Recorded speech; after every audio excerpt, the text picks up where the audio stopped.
Quand j'étais plus jeune, j'ai fait un pacte avec le diable.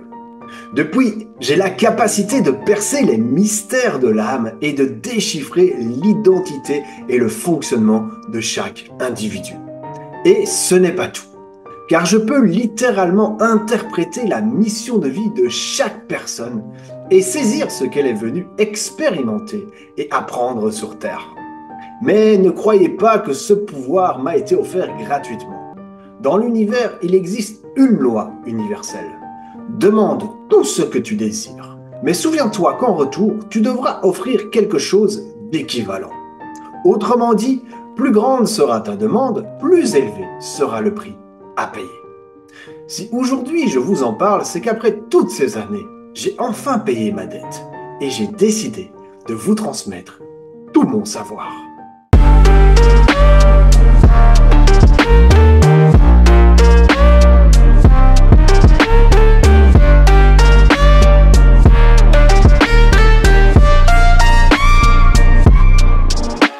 Bienvenue dans ce nouveau concept mi-ange, mi-démon.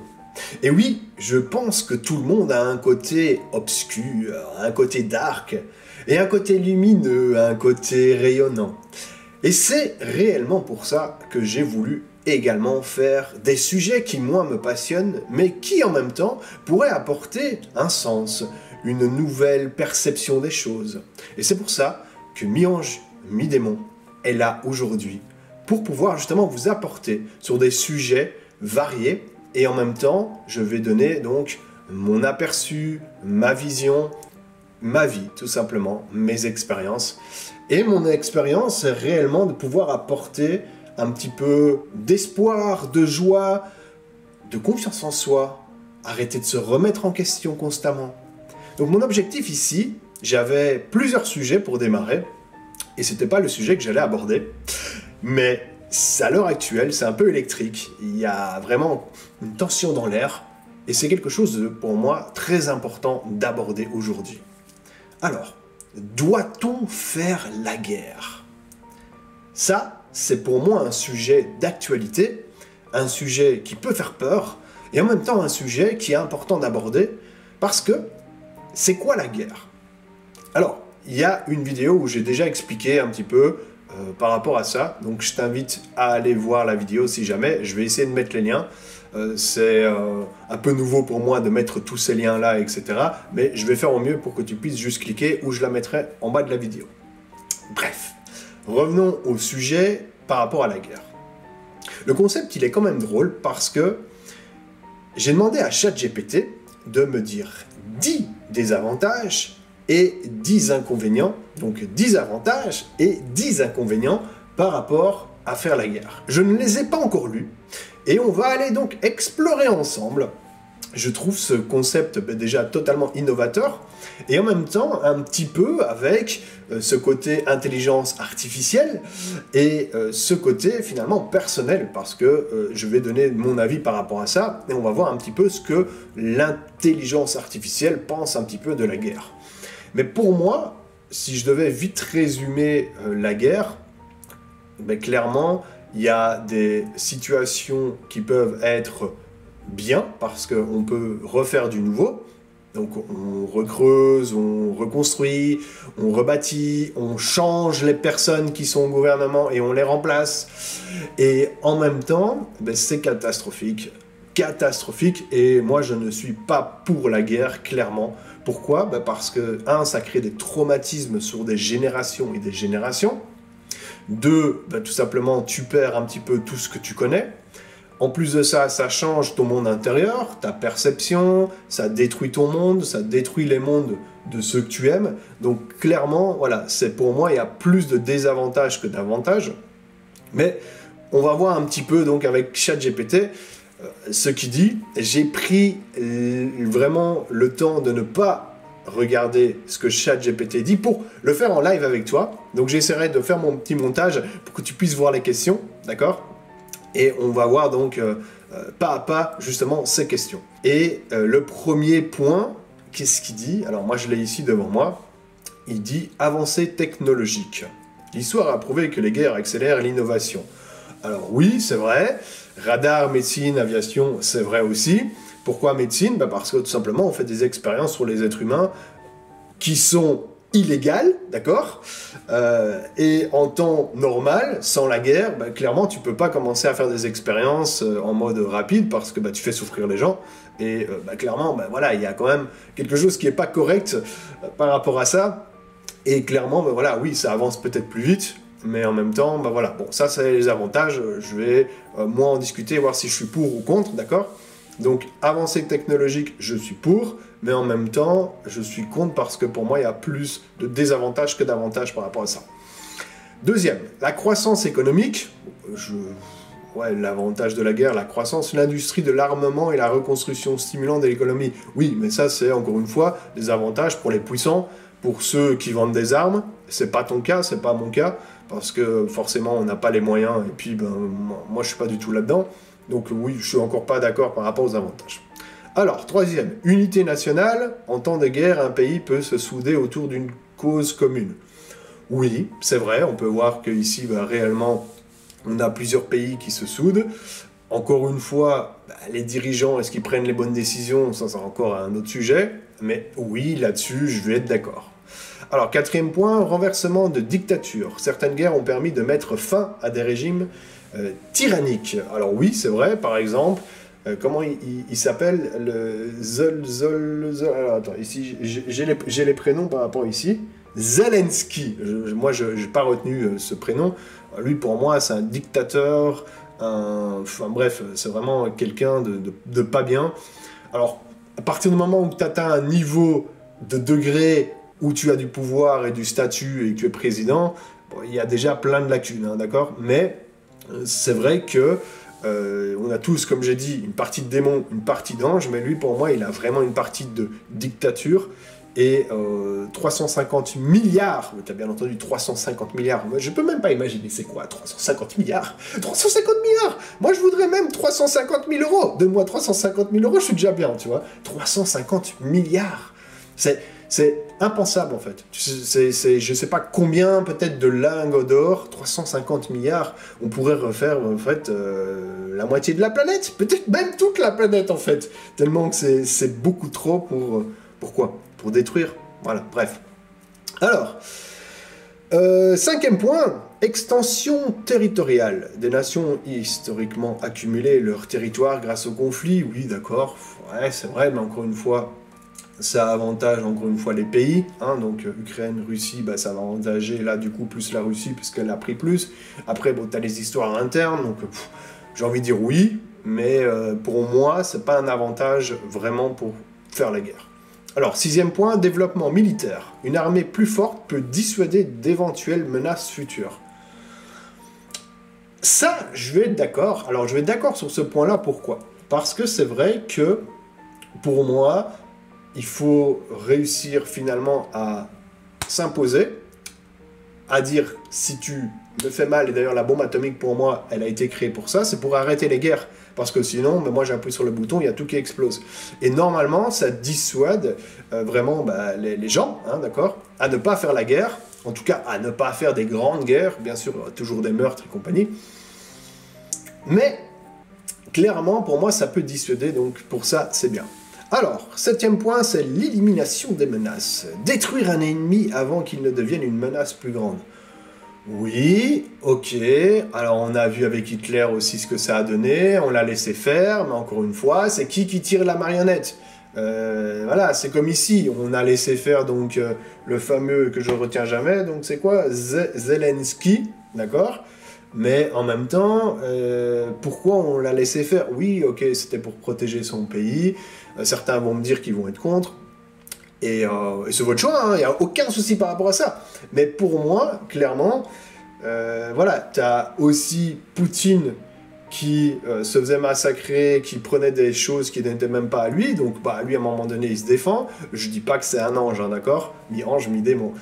Mais pour moi, clairement, voilà, il y a plein de personnes qui insultent Trump. Trump, pour moi, il a quand même arrêté le wokisme. Et ça, pour moi, c'était une maladie mentale. On le voit bien ici actuellement.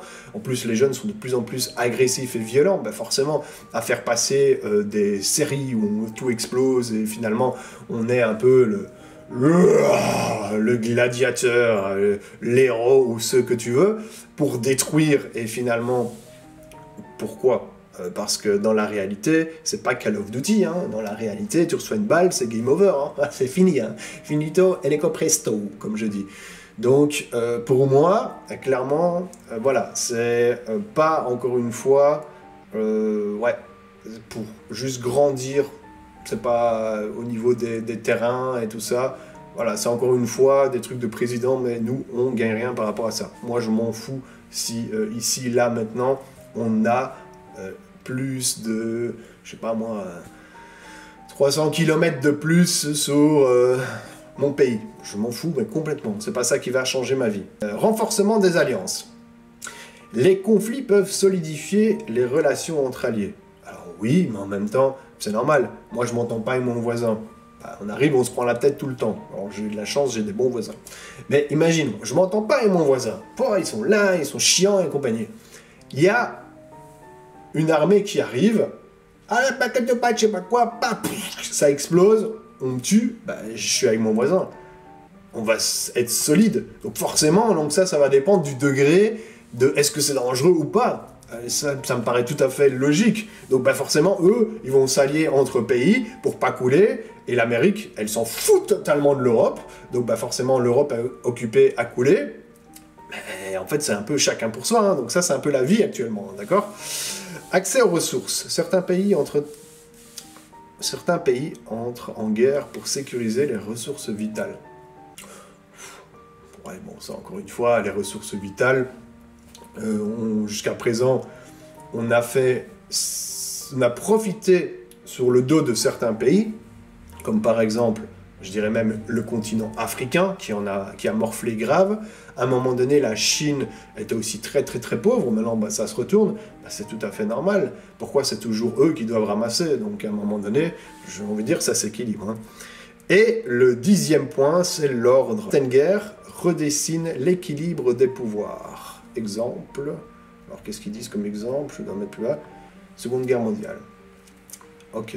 En même temps, voilà, c'est toujours un puissant qui va être remplacé par un puissant. Et donc, c'est la marionnette qui fait que...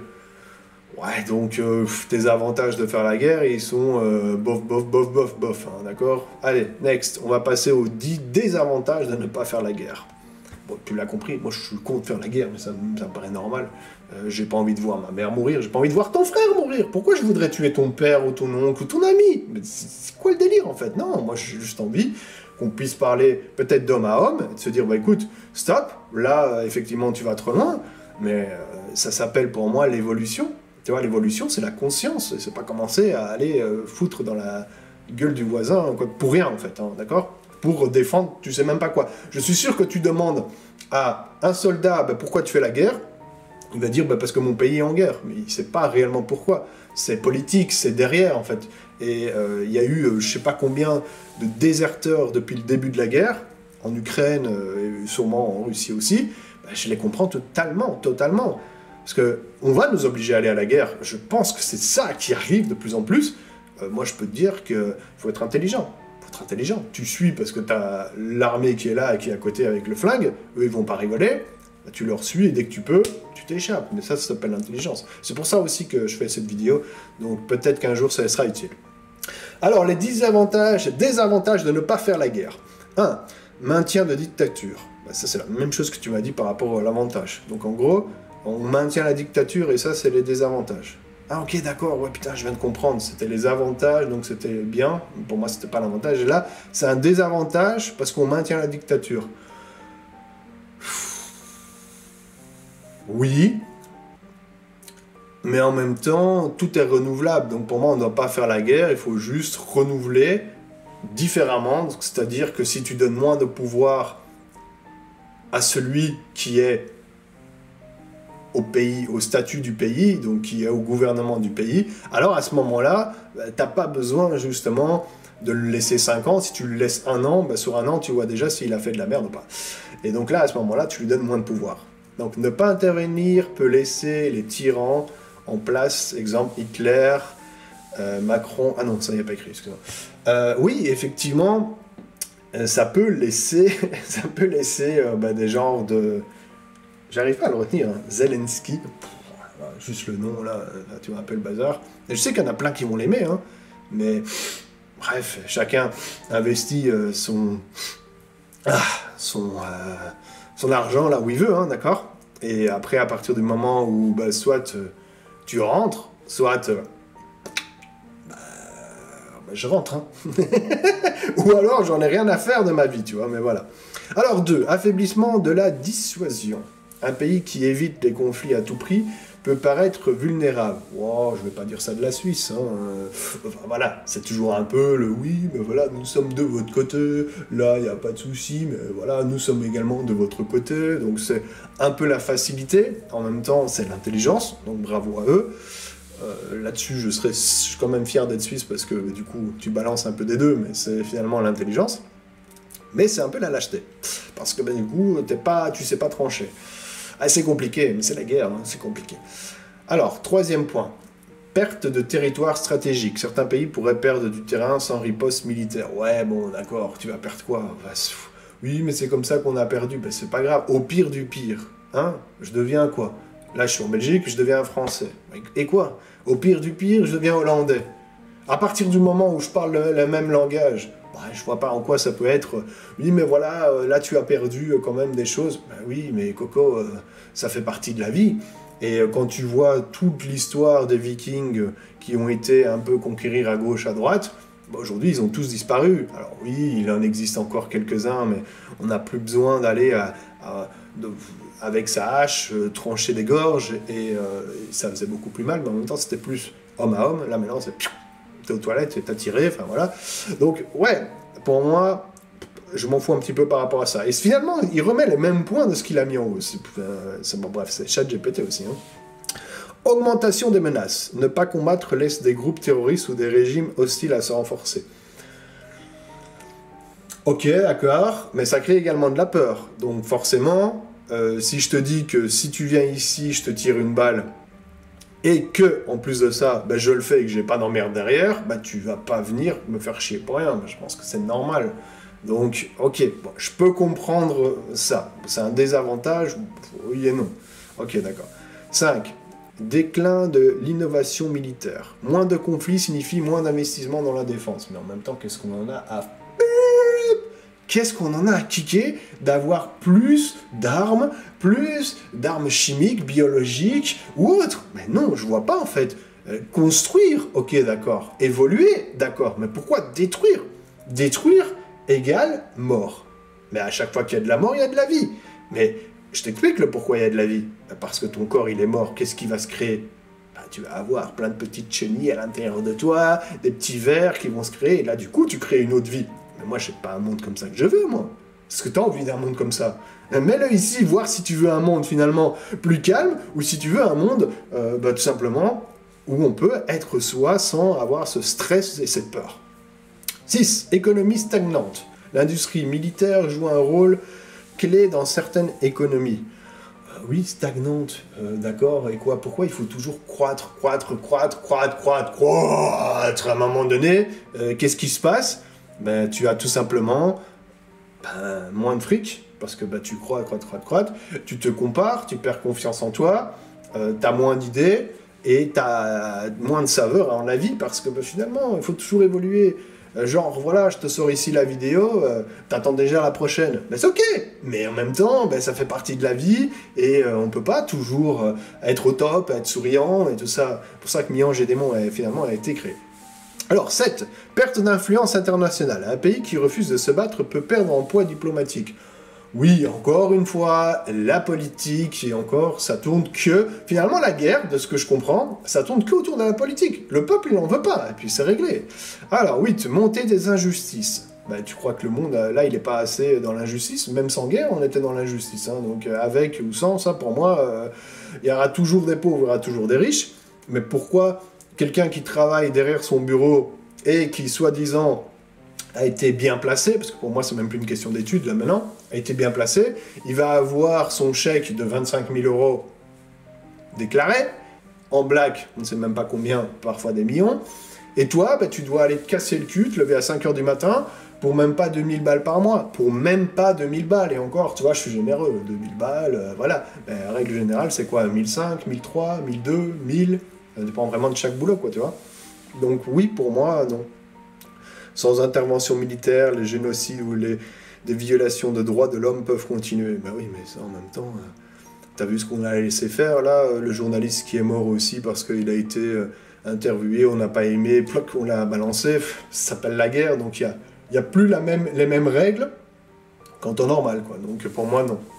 Alors, tension interne. L'inaction face aux menaces peut diviser une nation entre pacifistes et partisans de l'intervention. Oh ben oui, en même temps, ça s'appelle l'humanité, et tu ne seras pas d'accord avec tout ce que je vais dire, et c'est normal, parce qu'on ne peut pas être totalement d'accord, mais en même temps, c'est bien, c'est comme ça qu'on évolue, mais est-ce que pour ça on doit se tuer? C'est une question, hein, dis-moi, est-ce que pour ça on doit se tuer? Et la 10e, c'est érosion de la souveraineté. Un pays qui refuse de se défendre peut être lentement grignoté par des puissances plus agressives. Alors, encore une fois, on ne demande pas de se laisser piétiner, pour rester poli, et ne pas agir. Mais en même temps, ça ne sert à rien de commencer à faire la guerre sur des générations et des générations. Moi, c'est pas parce que tu as tué mon frère que je vais aller le venger, puis l'autre il va venger le frère qui lui va me venger, puis moi va venger, puis en fait ça n'arrêtera jamais. À un moment donné, il faut couper. Il faut dire, voilà, ok, jette les armes, mais maintenant, stop, on arrête. On a fait tous les deux du caca. Alors, on a tous les deux été cons, donc maintenant, allez, on va boire une bière, hein, ça calme un peu les tensions. Et alors, à la fin, il dit quoi? Tout dépend du contexte et des perspectives. La guerre peut être une nécessité stratégique ou une catastrophe à éviter à tout prix. Oui. Est-ce qu'on a besoin d'une nécessité stratégique? Moi, je ne pense pas. Et la catastrophe à éviter à tout prix? Je pense que oui, effectivement, il faut éviter cette catastrophe. Parce que, pour moi, il y a plus de catastrophes que de gains par rapport à ça. Et clairement, voilà, je suis pas totalement d'accord avec, encore une fois, ce que ChatGPT dit, parce que pour moi, il y a beaucoup plus de désavantages que d'avantages. Alors dis-moi peut-être, toi, quels sont tes désavantages de faire la guerre, ou si tu trouves des avantages, dis-les moi aussi pour que je puisse un petit peu voir qu'est-ce qui se passe dans ta tête. Parce que moi, je comprends pas comment on peut trouver des avantages par rapport à ça. Alors, il y en a, certainement, mais pour moi, la balance, elle pèse quand même beaucoup plus d'un côté que de l'autre. Et là, on a une qui est dans la destruction totale. Donc, qui dit destruction, dit effectivement construction. Donc, on peut rebâtir peut-être quelque chose de plus sain. Et donc, parfois, c'est bien de remettre à zéro. Mais quel est le prix à payer, quoi? Tu vois, moi, j'ai pas envie de vivre dans un monde où je vais être terrorisé parce que j'ai vu des enfants morts, et je sais qu'il y en a qui l'ont déjà vu. Moi, ça ne m'intéresse pas. Moi, je vais être bouleversé, et je comprends qu'après, tu puisses avoir la colère, la haine, la révolte, que tu as envie, justement, de rendre justice, finalement. Parce que je parle même pas des viols que les femmes et les hommes subissent, parce qu'effectivement, là, maintenant, c'est des deux côtés.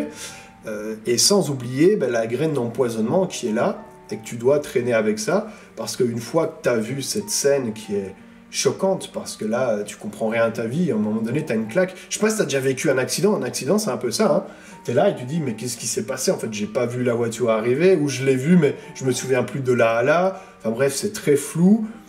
Et puis tu vois ta voiture qui est totalement défoncée, et parfois il y a des morts qui sont à côté de toi, des personnes à qui tu tenais et que tu tiens, et puis finalement ça disparaît. Donc pour moi, non, par rapport à la guerre. Et j'ai vraiment envie de laisser donc ce dernier petit message pour toutes les personnes qui peut-être devront faire la guerre, parce que là on est quand même entre Trump, Poutine, Zelensky, tu vois, il a fallu du temps pour commencer à le retenir, et même finalement Elon Musk qui lui va sur toute la technologie. Donc si en plus de ça on commence à nous mettre des robots, on est vraiment un peu dans le caca. Je trouve que peu importe le camp qu'on va choisir, parce qu'après, voilà, nous, on est un peu les suiveurs entre l'Europe qui n'est même pas reconnue par les Américains, enfin, tu vois, qui est juste un petit pays, mais bon, on parle quand même de plusieurs pays dans l'Europe, d'accord? Encore une fois, ils ne savent pas, eux ils ont des États, ils ne savent pas la différence entre... il y en a qui savent, mais la plupart ne savent pas la différence entre un pays, genre la Belgique, la France. Pour eux c'est la même chose, c'est l'Europe, il n'y a pas de différence. Et donc clairement, voilà, pour moi c'est politicien, mais là maintenant ça rentre en jeu par rapport au peuple. Et je sais pas comment toi tu termines les fins du mois, mais effectivement c'est de plus en plus galère. Moi je le vois bien pour moi, hein, donc j'imagine que pour toi c'est pareil. J'imagine même pas ceux qui ont une famille à nourrir. Tu as des obligations, tu as plein de choses à payer, donc voilà, c'est comme ça. Et donc pour moi, clairement, si un jour tu devrais faire la guerre parce qu'on t'obligera peut-être, alors à ce moment-là, j'ai envie de dire, sois intelligent. Et ça, c'est vraiment un message que je veux transmettre à tous les jeunes, ou les moins jeunes, d'accord? Sois intelligent. Si tu vois que tu as l'armée qui arrive et que tu sais rien faire, suis l'armée. Ne commence pas à faire « ouais, non », suis l'armée. Fais l'intelligent, ok? Une fois que tu peux disparaître, tu t'éclipses. Et là, c'est un peu l'aventure, parce que forcément, tu vas devoir bouger. Peut-être manger des souris que tu arrives à chasser ou pas, si tu arrives à le faire, parce que c'est pas si simple que ça, d'accord? Donc voilà, j'espère que tu ne devras jamais subir ça, mais si jamais tu dois subir ça, agis. Et puis si tu dois choisir entre ta famille et passer à l'action, j'ai envie de dire, je suis contre la guerre, mais protège-toi. Protège-toi parce que je suis pas pour, mais en même temps, si tu viens me tuer à moi et à ma famille, mais grand, c'est un peu la loi du plus fort. Et là, effectivement, je vais me protéger. Mais après, par la suite, je vais bouger. Je vais partir le plus loin possible pour pas alimenter ça. Pour moi, ça, c'est important parce que tous les pacifistes également qui sont là et qui disent « ben non, il faut réellement pas la guerre ». Oui, je suis d'accord avec vous parce que je suis le premier à le dire. Mais en même temps, il faut pas être con non plus. Et quand il y a quelqu'un qui arrive pour massacrer ton village ou ta famille et que tu n'as pas le choix, d'accord, ça nous est pas encore arrivé, mais ça peut arriver. En fait, là, tu verras que tu penses différemment. Et pour moi, ça s'appelle une intelligence parce que ça dépend justement de l'action qui est actuelle, donc qui est au moment présent. Donc ici, elle n'est pas. Mais s'il y a quelqu'un qui arrive et qui commence à défoncer ma porte, je vais me mettre comme ça, je vais me mettre par terre et je ne vais pas commencer à vouloir faire le sauveur. Par contre, si je vois qu'il commence à tuer tout le monde, là, je te garantis que je me jette sur lui et c'est moi qui essaie d'attraper l'arme et ça, c'est entre moi et lui. Voilà. Et après, j'essaie de me tailler. Ça me paraît logique. Donc voilà, les amis, un petit peu ma façon de voir la guerre. Et pour moi, doit-on faire la guerre? Ma réponse est non. Non, non et non. Pour moi, on ne doit pas faire la guerre. Pour moi, on doit tout simplement changer finalement tous ceux qui sont au gouvernement. Plaque. Mais malheureusement, ce sera très difficile parce que c'est eux qui ont le pouvoir et le monopole. Donc pour moi, mais clairement, on doit tout simplement réussir à être plus calme avec ceux qu'on aime, avec les personnes qui sont autour de nous. Mais si une personne vient te foutre un pain, là, encore une fois, si tu peux courir, tu cours, mais si tu n'as pas le choix, tu défends ta famille. Pour moi, c'est logique. Donc dis-moi en commentaire, toi, ce que tu en penses par rapport à ça. Dis-moi également, toi, en commentaire, qu'est-ce que tu penses de ces nouvelles émissions mi-ange, mi-démon. Donc voilà, il va y avoir plusieurs sujets. Là, c'est un sujet un peu délicat. J'avais d'autres sujets qui, pour moi, étaient beaucoup plus soft. Et pour moi qui m'intéressait vraiment. Donc ils vont en avoir d'autres, mais pour moi c'est important parce que ça peut justement ouvrir une nouvelle perception du monde avec est-ce que je dois faire la guerre, est-ce que je dois pas faire la guerre, et peut-être que si un jour tu es dans le caca parce que ça peut arriver, alors à ce moment-là peut-être que tu auras vu ma vidéo et tu vas dire stop, ok, ce que le gars il a dit c'était pas si con que ça. Donc là j'analyse, je regarde, quelle est la situation? Est-ce que je me plie et après je m'échappe ou est-ce que je me défends? Donc ça va dépendre vraiment à chaque situation, chaque personne, chaque moment. Je ne peux pas te le dire à l'avance, mais clairement, ouais, on est un peu dans le caca. Donc cette vidéo pour moi, elle est d'actualité totalement. S'il y a un sujet que tu veux que j'aborde, n'hésite pas à le mettre ici en bas. Bien sûr, je trouve que ce concept, il est génial. Je vais vraiment faire plus de concepts comme ça entre ChatGPT et l'humain. On va un petit peu voir finalement ce qu'on pense. ChatGPT est très intelligent, moi il m'aide beaucoup et je trouve très bien. Mais par exemple sur ce sujet-là, je l'ai trouvé inutile et vraiment débile en même temps, bah, il a les informations qu'il capte sur Internet, donc c'est un peu normal qu'il puisse dire ce qu'il veut, et bien sûr, on n'a pas le même point de vue, donc pour ça, l'humain a gagné pour une fois. Je vous embrasse, je vous souhaite en tout cas plein de belles choses, et ensemble, vers un chemin plus chilled. Bisous.